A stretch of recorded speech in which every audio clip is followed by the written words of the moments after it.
What's up guys? For today's video, magkukwentuhan lang tayo as a friend, as your kuya, and as your tito. And gusto ko i-share sa inyo today kung bakit ako nasa real estate and bakit ko ginagawa yung ginagawa ko today. Let's call this video The Why.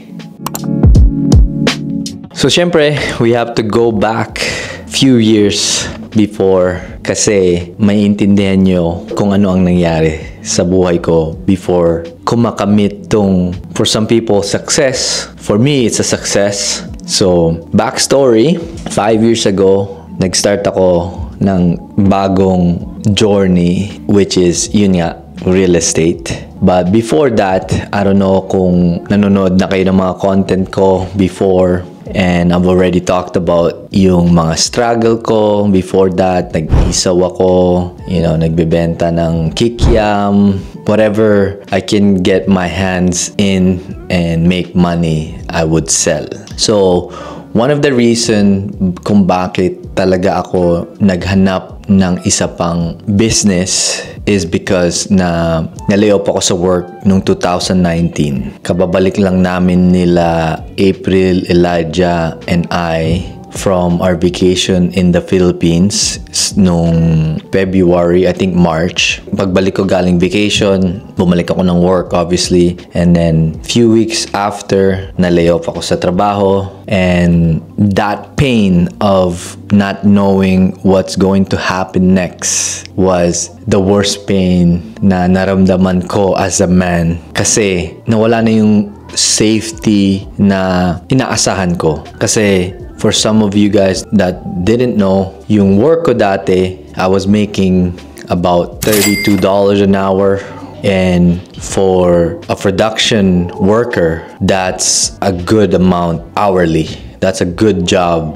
I would say 5% of top income earner dito sa Canada, right? So, as I got the news na ililay-off nga kami, I was very, very mad, and at the same time, I was very worried na ano ba ang mangyayari next. Kasi si Ellis is kalalabas pa lang, I think, or nalaman namin na buntis si April nung pagkabalik namin galing Philippines. So, stress na ako, didn't know what to do. So, sabi ko kay April, aaral na lang ulit ako. I was gonna go back to school and do HVAC and learn HVAC. Pero 2 months after ng layoff, they called me back and they told me, come back, we need you, we're busy again. So in that moment, I was still mad.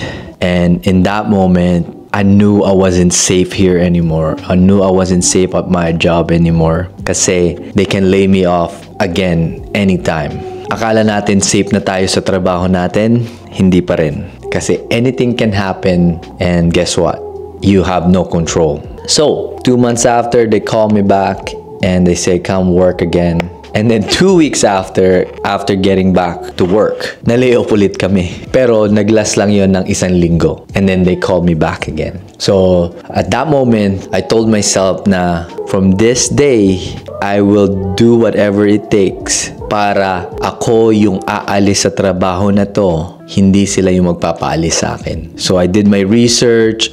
I was really thinking kung ano ang gagawin ko, kung ano ang business na papasukin ko pa, na ano yung business na magkakaroon sa akin ng return na mabilis. Kasi yun naman ang gusto natin mabilis na return and to leave our job. Right? So, fast forward in 2020 of August, yun nga, nagka-COVID na. And then, that's when I purchased my first rental property. And trust me, it didn't come easy as I thought. And then, within 3 months after purchasing my first rental, I was this close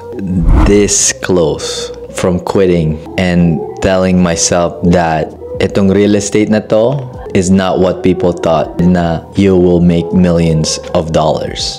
Kasi nahirapan ako dun sa first tenant ko, nahirapan ako dun sa first deal ko, sa first bahay. And I told April na I'm done. I'm done. Like, I'm ready to sell this house even at a loss, but I didn't. There was something in my gut feeling na there's something more about this real estate. There's something more na hindi ko pa natutuklasan. And I was right.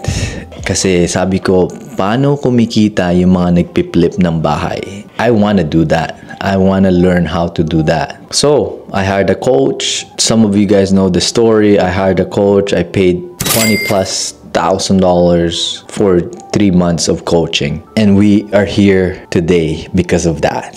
That's one of the reason kung bakit ako nag-success sa industry na to. So, I give my coach credit. I give credits to the videos, to Stefan Arnios, to Sean, which is my coach. I'm grateful for all of those. But at the end of the day, if myself did not put in the action day in, day out, I wouldn't be where I am today. And some of you guys needs to do that.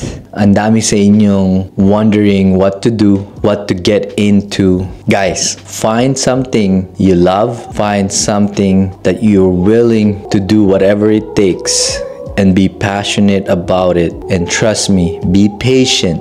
Kasi lahat tayo may timing, may oras tayo. For me, I really put in time, sweat, tears, and energy, and money. And that's why I am here where I am today. Traveling with the family, taking the family in vacations, and they are my biggest why, my family. Kasi if you take the family in the equation and I'm a single guy, oh man, I don't think I will be where I am today. I'll probably already quit. Pero family is what keeping me motivated every single day. And they are my why. So for you guys, find that why that will motivate you every single day to put in that grind to achieve the life you want. For me, it's the family, no question. And for me, is my goals, the travels, the car, the house that I want in the future, the car that I want in the future. They're all in my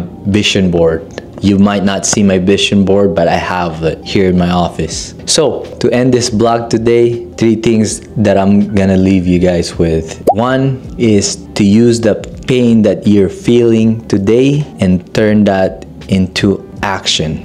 2, find something you love and be passionate about it and do everything para mag-workout. And 3, be consistent at it, stop making excuses, and find your why. Actually, that's 4. Find that why. Find that piece of motivation that you could pull in and day out. Kasi once that motivation runs out, that's where the actual work will start. It's not whenever you're motivated. The work starts when you are not motivated to do what you do. I hope this helped, guys. I'll see you guys tomorrow. Please let me know if you guys like this kind of content. I enjoy filming this content. So I'll see you guys tomorrow. Peace.